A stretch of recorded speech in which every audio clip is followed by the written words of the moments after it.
Hey guys, it's Kasha, and let's take a minute and visit about interest rates. So interest rates and mortgage rates are not the same thing.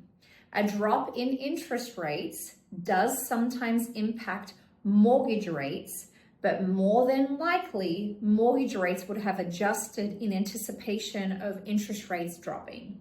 So what does this mean for real estate? We've had ongoing conversations for the last 2 years about possible rate drops. When rates drop, mortgage rates drop, then there's an influx of activity in the real estate market.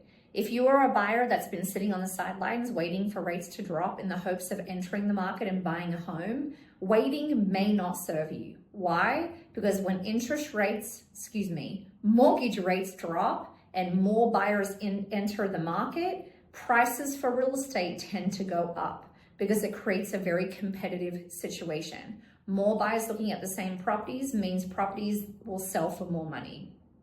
If you are thinking of entering the market, now is the perfect time for you to do that. Rates today are the lowest they have been in almost a year. So if you haven't spoken to a lender, talk to one today. That's the first step.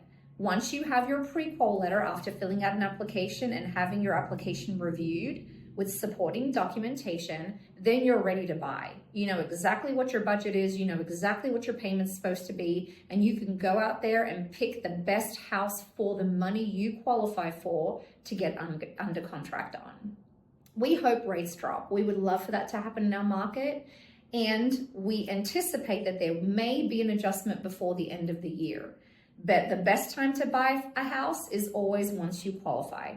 So if you're qualified to buy a home or you're thinking about it, let us know. We would love to visit with you and go over the process of what to expect and show you the Aussie way to buying. We'll be talking to you soon.